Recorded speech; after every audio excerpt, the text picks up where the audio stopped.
சுடர் நேயர்களுக்கு வணக்கம்.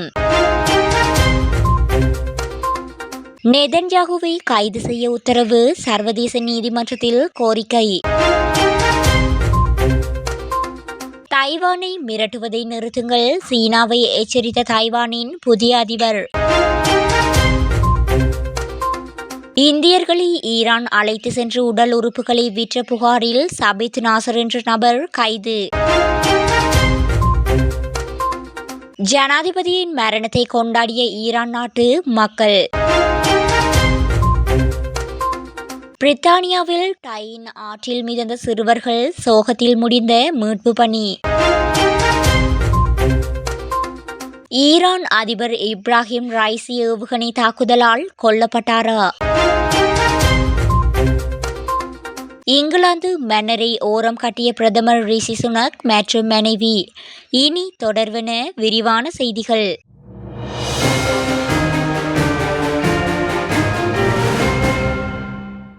காசா போர் தொடர்பாக இஸ்ரேல் பிரதமர் பெஞ்சமின் நெதன்யாகு ஹமாஸ் அமைப்பின் தலைவர்கள் உள்ளிட்டோருக்கு எதிராக கைது உத்தரவு பிறப்பிக்க வேண்டும் என்று தி ஹேக் நகரில் உள்ள சர்வதேச குற்றவியல் நீதிமன்றத்தின் தலைமை வழக்குரைஞர் கரீம் கான் கோரிக்கை விடுத்துள்ளார்.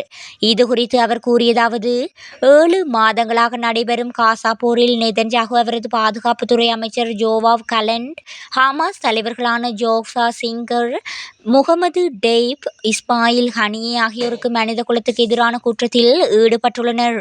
எனவே அவர்களுக்கு எதிராக கைது உத்தரவை பிறப்பிக்க கோரியுள்ளேன். இந்த போரில் பொதுமக்களை பட்டினி போடுவது ஓர் போர் உத்தியாக பயன்படுத்தப்படுகிறது. இந்த செயலுக்கு அவர்கள் பதில் சொல்லியே ஆக வேண்டும் என்றார். காசா போர் தொடர்பாக இஸ்ரேல் மீது சர்வதேச நீதிமன்றத்தில் தென்னாப்பிரிக்கா தொடர்ந்துள்ள வழக்கின் 3வது கட்ட விசாரணை கடந்த 17ஆம் தேதி தொடங்கியது நினைவு கூறத்தக்கது. தைவானின் புதிய அதிபராக வில்லியம் லாய் இன்று பதவியேற்றார். தைபை நகரத்தில் உள்ள ஜனாதிபதி மாளிகையில் அவருக்கான பதவியேற்பு விழா நடைபெற்றது. தைவான் நாட்டை சீனா நீண்ட காலமாக உரிமை கொண்டாடி வருகின்ற நிலையில், சமீப காலமாக சீனாவிடமிருந்து தைவானுக்கு இராணுவ அழுத்தம் அதிகரித்து வருகிறது. இத்தகைய சூழலில் தைவானின் புதிய அதிபராக வில்லியம் லாய் பதவியேற்றுள்ளார். 64 வயதான வில்லியம் லாய் ஒரு பிரிவினைவாதி என சீனா விமர்சித்துள்ளது.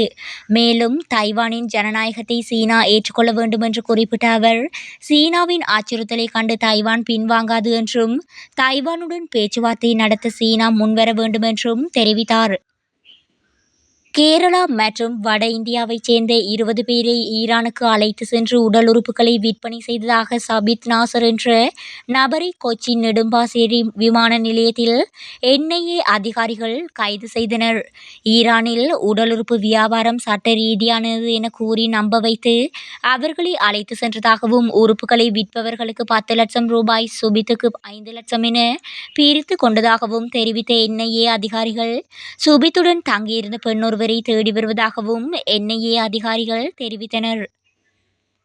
உலங்கு வானூர்தி விபத்தில் ஈரானிய அதிபர் இப்ராஹிம் ரைசி உள்ளிட்ட முக்கியஸ்தர்கள் உயிரிழந்த விவகாரம் சர்வதேச அளவில் அதிர்வலைகளை ஏற்படுத்தியுள்ளது. இந்த நிலையில் இப்ராஹிம் ரைசி பயணித்த உலங்கு வானூர்தியுடன் சேர்த்து மொத்தம் 3 உலங்கு வானூர்திகள் சென்றதாகவும், அதில் மிக முக்கியமான விமானமே இவ்வாறு விபத்துக்குள்ளாகியுள்ளதாகவும் பிரித்தானியாவில் இருக்கும் இராணுவ ஆய்வாளர் கலாநிதி ஆரூஸ் தெரிவித்தார். மேலும் ஈரான் ஜனாதிபதி பயணித்த உலங்கு வானூர்தி விபத்துக்குள்ளான மலைப்பகுதியில் உளவு விமானங்களின் நடவடிக்கைகள் குறித்தும் அவர் விவரித்துள்ளார். பிரித்தானியாவின் டைன் நதியில் 14 வயது சிறுவன் உயிரிழந்தது பெரும் சோகத்தை ஏற்படுத்தியுள்ளது. பிரித்தானியாவின் நார்தம்ப்லேண்ட் பகுதியில் டைன் நதியின் குறுக்கே அமைந்துள்ள ஓவிங்ஹாம் பாலத்திற்கு அருகே 14 மற்றும் 13 வயதுடைய சிறுவர்கள் தண்ணீரில் இறங்கியதாக தகவல்கள் தெரிவிக்கின்றன. இதையடுத்து 3 மணியளவில் சிறுவர்கள் சிக்கலில் இருப்பதாக தகவல் கிடைத்ததை அடுத்து அவசரகால சேவைகள் வரவழைக்கப்பட்டுள்ளன. அதிர்ஷ்டவசமாக 13 வயது சிறுவன் ஒருவர் ஆற்றிலிருந்து உயிருக்கு ஆபத்தான நிலையில் மீட்கப்பட்டு மருத்துவமனையில் அனுமதிக்கப்பட்டுள்ளார். ஆனால் மற்றொரு சிறுவனை தேடும் பணியில் சோகமான முடிவு ஏற்பட்டது. அவரது உடல் ஆற்றிலிருந்து மீட்கப்பட்டது. சம்பவ இடத்திலேயே அவர் உயிரிழந்ததாக மருத்துவ குழுவினர் தெரிவித்தனர். இந்த விபத்துக்கான காரணம் இன்னும் தெளிவாக தெரியவில்லை என்பதுடன், உள்ளூர் செய்தி தகவல்கள் சிறுவர்கள் ஆற்றங்கரையில் ரோப் ஸ்விங் விளையாடிக் கொண்டு இருந்திருக்கலாம் என்று தெரிவித்துள்ளனர். ஈரானிய முன்னாள் ஜனாதிபதி இப்ராஹிம் ரைசி ஹெலிகாப்டர் விபத்தில் உயிரிழந்த சம்பவம் பெரும் சோகத்தை ஏற்படுத்தியிருந்தாலும் ஈரானில் உள்ள மற்றொரு தரப்பினர் அதனை கொண்டாடி வருகின்றனர். ஈரான் ஜனாதிபதியாக தேர்ந்தெடுக்கப்பட்ட பிறகு ரைசி மிகவும் கொடுமையானவர் என்று குற்றம் சாட்டப்பட்டவர். இஸ்லாமிய பழக்க வழக்கங்களுக்கு அதிக முக்கியத்துவம் கொடுக்கப்பட்டதாக கூறப்படுகின்றது.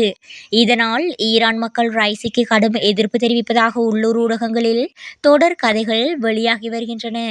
இந்த பின்னணியில் தான் அவரது மரணத்தை ஈரான் கொண்டாடி வருவதாக தெரிவிக்கப்பட்டுள்ளது. இங்கிலாந்து மன்னரை விடவும் அதிக சொத்து மதிப்பு பிரதமர் ரிஷி சுனக் மற்றும் மனைவியிடம் உள்ளதாக சண்டே டைம்ஸ் தெரிவித்துள்ளது. இதன்படி இங்கிலாந்து பிரதமர் ரிஷி சுனக் மற்றும் அவரது மனைவி அக்ஷதா மூர்த்தி சொத்து மதிப்பு 6800 கோடியாக அதிகரித்துள்ளதாக தெரிவிக்கப்படுகிறது. 2024 ஆண்டுக்கான இந்திய வம்சாவளியைச் சேர்ந்த கோடீஸ்வரர்கள் பட்டியலை சண்டே டைம்ஸ் வெளியிட்டுள்ளது. அதில் கூறியிருப்பதாவது: இங்கிலாந்தில் உள்ள இந்திய வம்சாவளியைச் சேர்ந்த பணக்காரர் பட்டியலில் 44 வயதான ரிஷி சுனக் மற்றும் அக்ஷதா மூர்த்தி தம்பதி கடந்த ஆண்டு 275வது இடத்திலிருந்து 245வது இடத்துக்கு முன்னேறியுள்ளது. அவர்களது சொத்து மதிப்பு 651 மில்லியன் பவுண்டாக காணப்படுகின்றது. இது மன்னர் சார்லஸின் சொத்து மதிப்பான 610 மில்லியன் பவுண்டை விட அதிகமானது. இன்ஃபோசிஸ் பங்கை வைத்திருப்பதுதான் அக்ஷதா மூர்த்தியிடம் உள்ள மதிப்புமிக்க சொத்தாக பார்க்கப்படுகிறது. ஏனெனில் அதன் மூலம் அவர் 13 மில்லியன் பவுண்டை டிவிடெண்டாக பெற்றுள்ளது குறிப்பிடத்தக்கது.